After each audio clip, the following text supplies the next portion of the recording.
Hi guys, we're back today. Kumusta mga kasolid? Kumusta guys? Today is another day.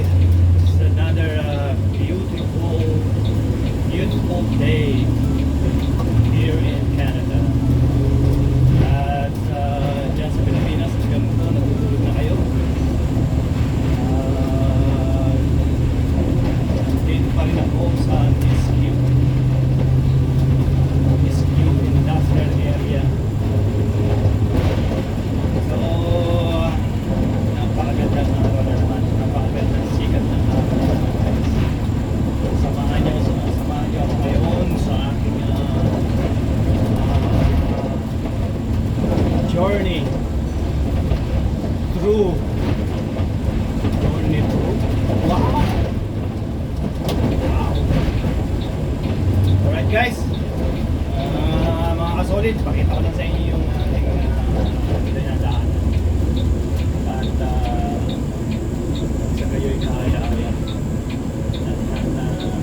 kaya-ayang makita, hindi ang akin.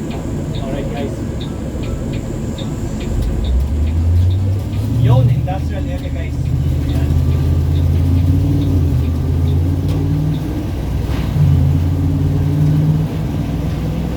Balik tayo sa industrial area guys. Sadyang napakaraming trabaho rin guys. Ayun sa sawa. Kung ito sinasabi, kaliwat kanan. Kung kayo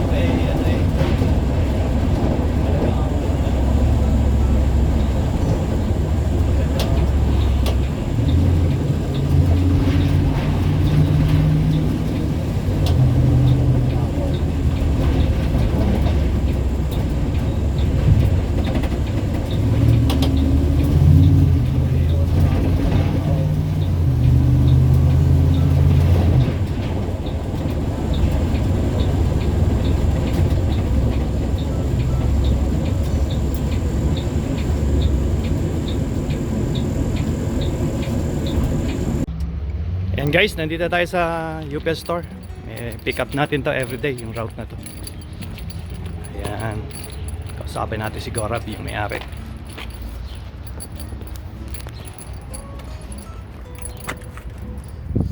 Hey buddy, what's up? Hey guys, I'm here in the UPS store with Gorab. He's my friend for a long time. How long we've been? I mean, I can't even remember, bro. 7 years now? Yeah, we've been doing this. 7 years, I think. Oh yeah, I think so. Yeah. And I look at the UPS store, his UPS store. Yeah. Yeah, Carlos did it for the whole week, right? Yeah, 1 week when Mark had it all, one of his holidays. Yeah. Because he took a week off in, I believe it was April. I actually I didn't expect that I'm gonna do this run this week. Because when I saw somebody else that I didn't know, and Yeah. his name was Carlos, I said, okay. Yeah, I thought it's Carlos gonna do the same what they did before. Yeah. And then all of a sudden they, because actually I'm coming back next week for my vacation. I'm still on my vacation. They said it's like, oh, you have to come in and do. They prefer you over Carlos, that's why. I don't know what the reason is, but you know.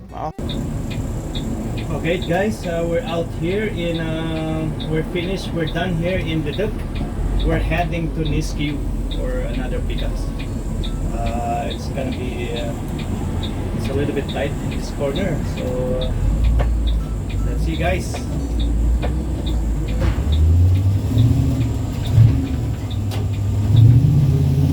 Alright guys, we're back on road.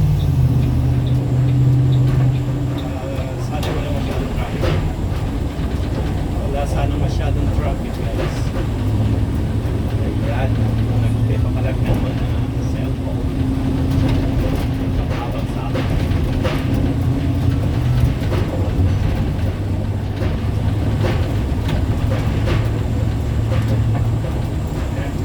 Mag-highway tayo.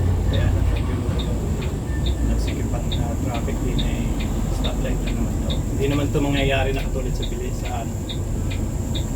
Sa Maynila. Ayan guys, ala, bilis. Ang nagustuhan nagustuhan ko sa trabaho na to guys, mga kasolid, yung nasa labas. Paglabas mo ng warehouse, gawin mo lang yung trabaho mo, walang pressure. Kaya at hindi nakakainit. Kaya nagustuhan ko.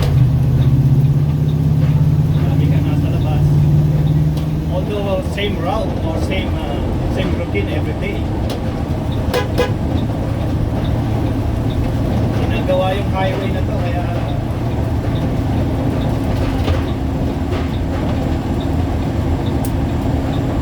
nasubukan ko na kasi mga kasolid na magtrabaho sa office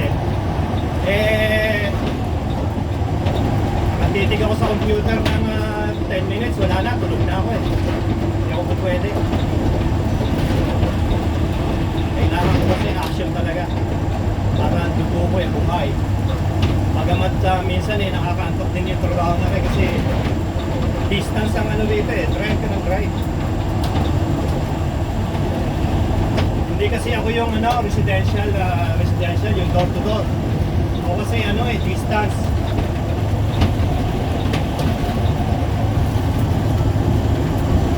Distance ako ang aking aking biyahe. Ilang kilometers ba sa maghapon? Average ko 150 to 200 100 kilometers per day.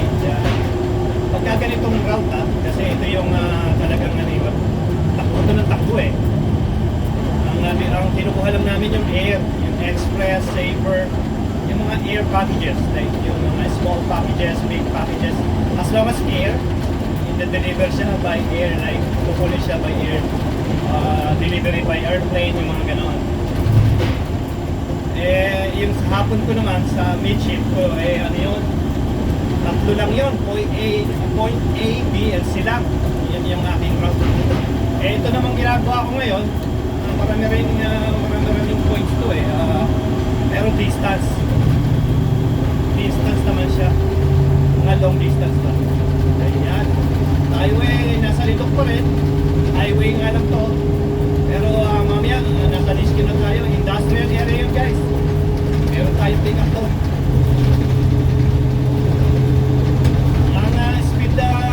Maximum speed 110. Ayan. Ito ay 110 guys. Tatakbo lang tayo ng 100 guys kasi baka bumagsak yung cellphone medyo malaki na yung talaga yun medyo limited pa lang ang ating wala tayong income pa guys. So mga kasolid, mga hindi pa nag-subscribe, please subscribe. Ililipot ko kayo sa buong Canada. Pagka tayo kumita na, ililipot ko kayo sa buong Canada guys. Kaya magdadrive tayo, magdadrive. Yan lang kayo, manonood lang kayo. Kikita nyo na ang kagandahan ng Canada, ang landscape. Ayan, different places and different landscape. Tulad ng nasabi ko kahapon guys, ang Alberta ay part ng Prairies Province. Ayan, open grassland. Ayan, flat. Kung makikita nyo guys sa horizon, tingnan nyo guys. Ayan, flat yan, flat. Walang mountain dyan sa malayo-layo. Wala kayo makikita dyan. Yan flat yan.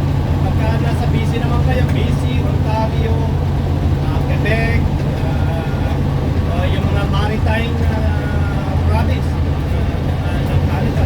Yan yung mga mountainous except hindi lang mountainous area except ang Saskatchewan which is the capital ay Regina. Yan ay prairies din yan, part ng prairies yan. Alberta of course prairies, part ng prairies yan, open grassland yan. All the way to Manitoba, yan. Yung Manitoba, paano pa rin yan Ang Manitoba paano pa sa natin yung province tayo may katatanan Ang Manitoba, part pa rin yan, may mga prairies pa rin yan. Pero ang ulit ko, Saskatchewan and Alberta, yan makaplat lang yan. Kung gagawin ka naman ng southern border ng BC, yun, doon mga Rockies, mag-start ng Rockies. Pero dito sa western, all the way to Saskatchewan, yung mga flat lang yan, mga open grass, yung tinatawag. Ayan, Nisku na tayo guys, Nisku na to. Ayan. O yun, makikita nyo guys, sabi yan, East Nisku, doon tayo ha. Tapos West Devon, pagka kakanan ka rito. Pagdating mo sa dulo, kakaliwa ka. Maganda rin yung lugar nun guys. Ayan. Ano? Ayan nakasama na kayo guys ha. Tignan nyo ha. Ayan guys, sama lang kayo. Makikita natin sa inyo guys ha. Basta kayo nandyan, mga kasolid, mga kakampi. Ayan. Ito. Dito na tayo sa Nisku Industrial Area. Ayun. Dati guys, nung nag-move ako dito sa Alberta, walang yan. Yung sa left side na yun, walang nakalagay dyan. Kundi sa open na yan. Open na, flat lang yan. Walang building dyan. Dito sa area ito, walang building. Yan. Ngayon tingnan guys. Flying V Shell. $1.52. $1.54. Dahil na, 153 na yun eh. $1.52. 0.9. Ayan na yun eh. $1 ano na yun eh, $1.53. Yun. Pangit naman ang pangit yun. Yun, mali tayo doon guys eh. Nagano tayo. Nagano tayo sa likod ng truck. Ayan, yan lang sa natin guys. Sorry guys ha. Tingnan natin kung malalampasan natin ito guys. Pag hindi natin natin ito, mamimiss natin ang turn. Ayun, tumakot. Tumanok. May speed limit din dito guys. Hindi natin tayo 60 lang dito eh. Tumanok tayo na sa left. Nangangamoy ticket yun guys. Nangangamoy ticket. Ayan guys, natin na tayo sa ating pupuntahan. Okay guys, ito yung Nisku Industrial Area. Ayan ha. Ayan. Ayan guys ha. Ayaw. Wala kayo makikita ang bundok yan. Panay gulap lang yan.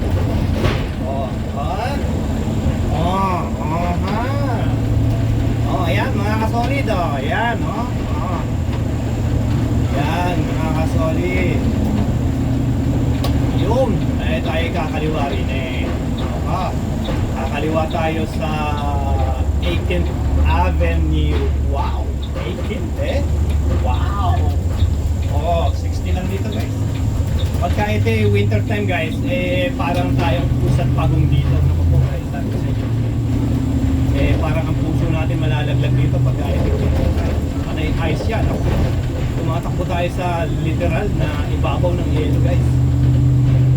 Konting pagkakamali mo lang guys, laglag kayo dito sa ditch pag nalaglag kayo dyan sa ditch na yan hindi naman kayo makakalis na one time nangyari sa atin yan guys, ni-rescue tayo wala mababaw na ditch lang, kaya lang hindi tayo makakalis doon kahit para gawin lang unless kung kayo nilaki ng maraming truck.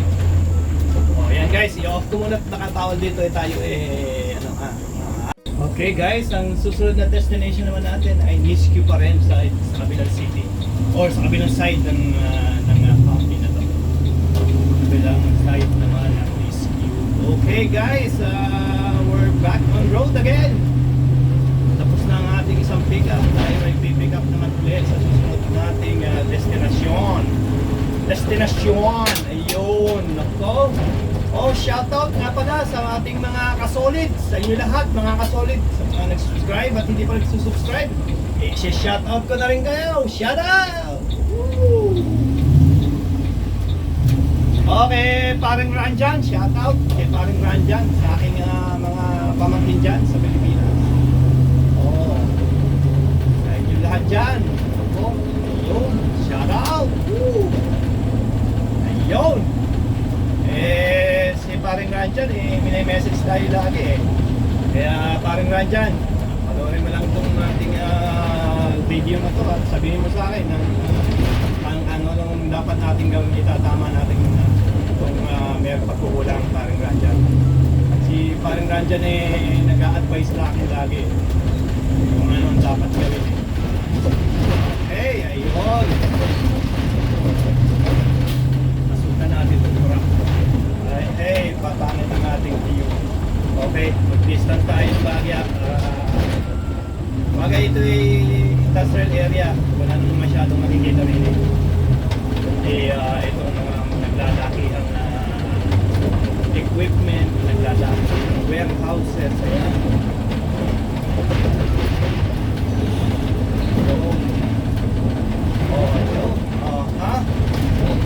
Ayan na. Okay. Ayan. Guys. Okay. Huwag kang tatabi. Sorry. Lumusot pa na. Kaway tayo dyan guys. Pinagbigyan tayo. Speed dito ha. 60. Pero wala naman masyadong speed drop sa mga ganitong industrial area. Pero huwag ka rin din tayo makakasiguro at tayo 60 rito ayan na. Kita nyo guys walang katapusan na yan. Flat na flat yan. Wala nang makikita mong puntok yan guys. Yun. Yan. Subscribe lang po please. Tayo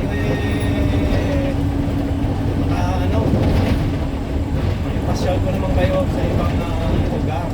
Tayo magta-travel sa ibang lugar. Makita nyo naman ayan. Kung kayo po may mga munting katanungan sa akin here in Canada kung ano ang pwedeng gawin.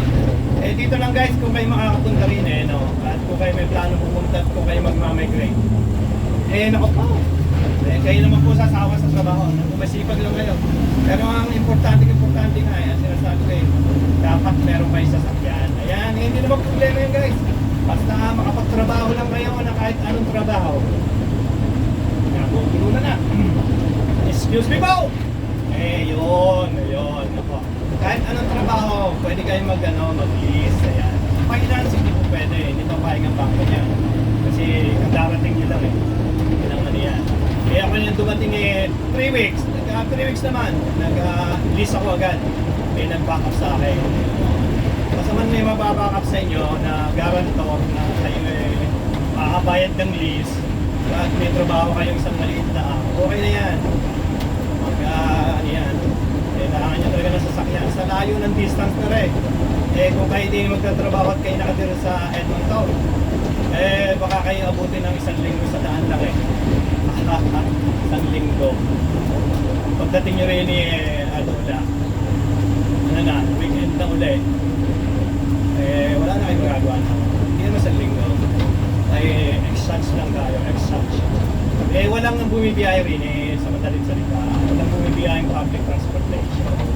Meron man, madalang sa patak ng ulan sa panahon ng winter kasi halos di naman umuulan pag winter. Paano nga yun? Ayan na, stop sign, mag-i-stop kayo. Walang stop light pero stop sign. Stop na, hindi rolling stop ha. Binibigyan ko na kayo ng puntos kung kayo manggagaling dyan sa Pilipinas at kayo magdadrive din naku po, alam po ang attitude nating mga driver dyan sa Pilipinas. Hindi po pwede yung kayo solid line na yan, solid orange line na yan pagkas kayo. Hindi po pwede ito ba hindi pinas. Mga stop sign, ano yan? Kaya nga stop talaga, hindi kayo rolling stop. Stop. Anong interior? Ayun, at ang kadada niya, may mga 4 ways din dito. Malagay naman, 4 ways ang rules. Kung sino nauna doon sa intersection, siya ang may karapatang mag-move. Ayan, kaliwa tayo dito sa 8th District. Ayan. Ito yung aking dating yung binili kong stocks dati. Yung may-ari ng company rin. Nalugay. Di ako'y nalugay din. Ayun, magagawa. Post tayo doon.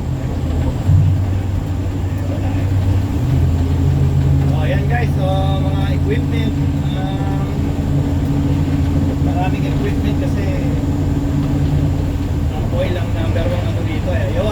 guys, sa bank points, ano ko sa inyo, ang source ng income number 1 dito ay oil. Dito sa Alberta. Oil. Ayan. Oil sand. Ayan. Ang oil sand pare, mga pare, mga kumare, mga kakampi, mga kasulit ay nasa malayo. Sa Fort Mac yata yun eh. Oo, malayo rito. 6 hours drive pa. Yun, ha? Tayo sa truck na yun. Slow down tayo.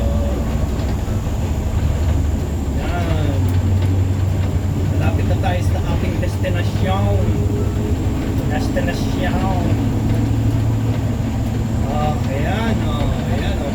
Canadian Tire. Ayan. Isang malaking chain yan. Ayan, Canadian Tire. Guys, Canadian Tire.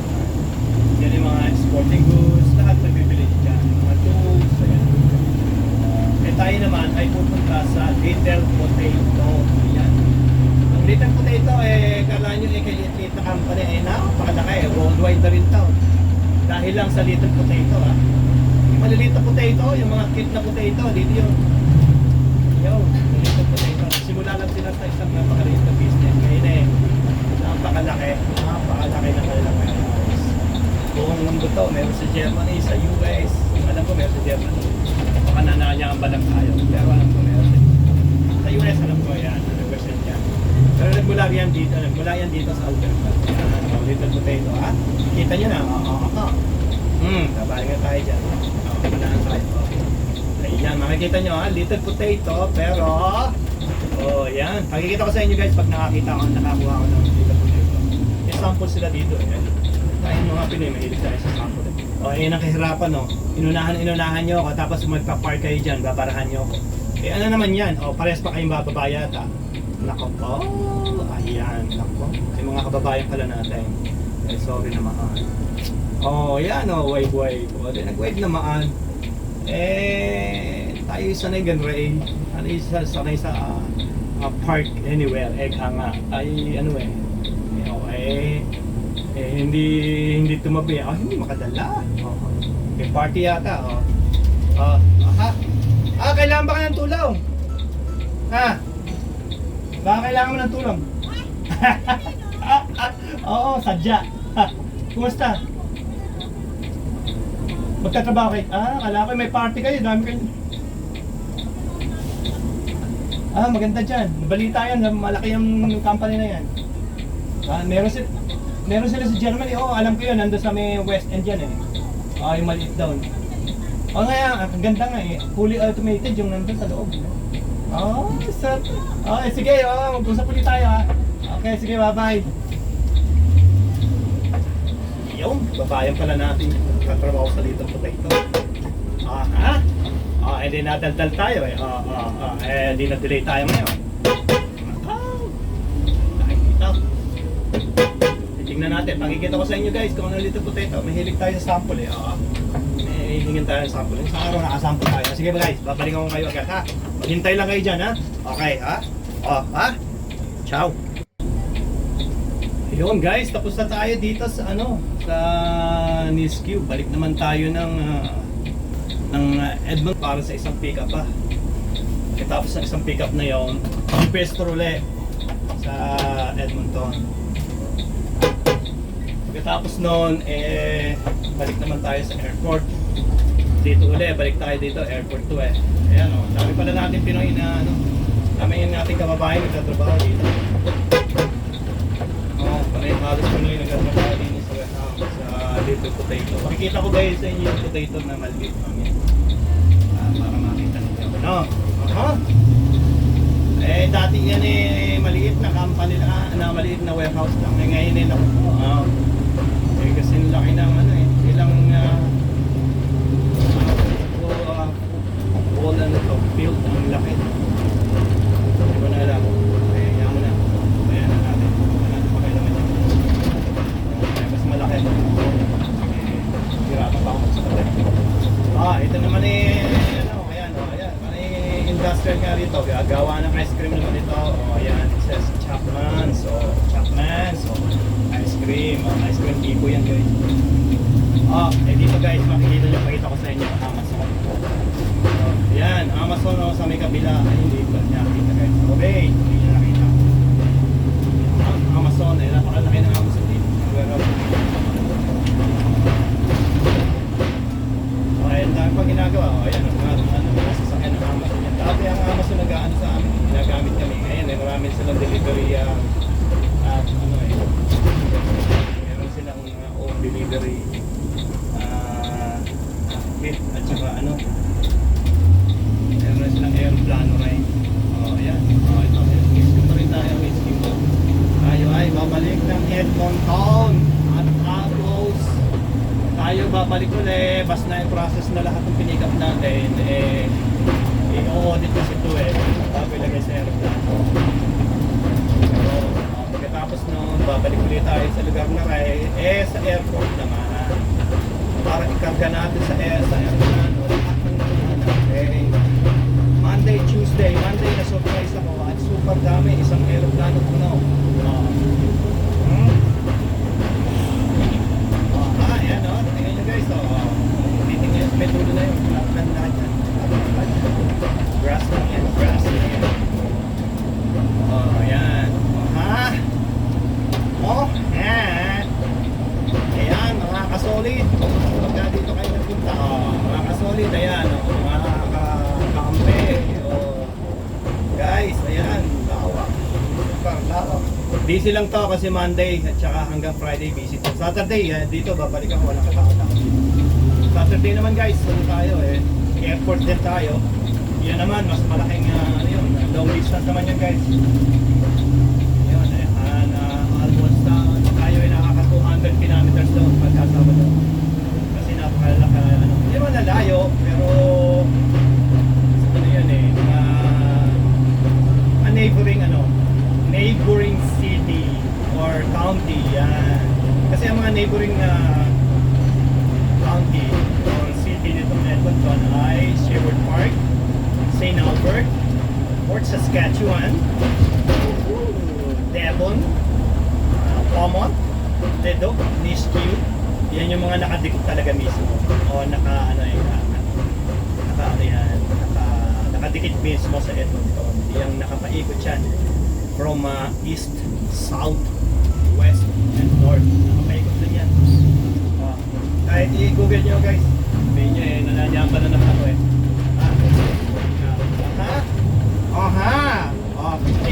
Pagka-construction guys, hindi kayo pwedeng tumakbo over than that. Pwede naman, huwag na kayo pahuli.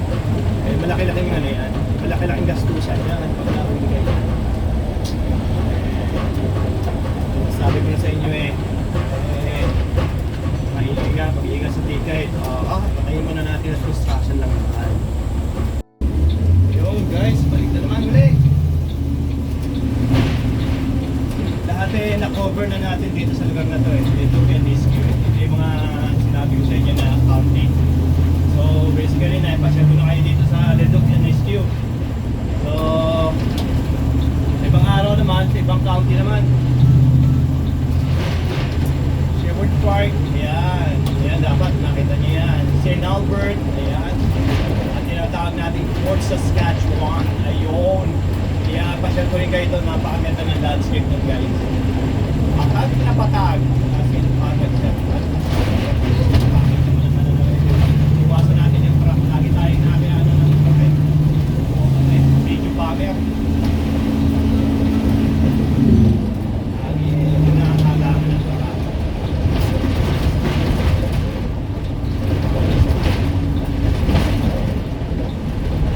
Sa main road na tayo dadaan.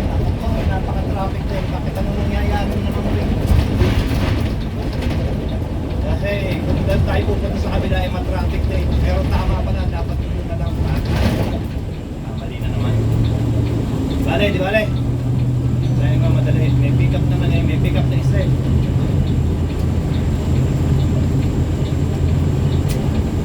bihirang-bihira ang mag-bumper to bumper dito. Baka ito may problema. So either may gulo dun, may aksidente siguro sa una or may construction. Dalawa lang yan, construction or may problema dun sa bandaro. Ngayon lang nagka-traffic ng ganito dito guys, hindi nagka-traffic ng ganito. Nagsisigip na ganito. Lalo yung traffic na dito. Laging dito laging maluwag dito.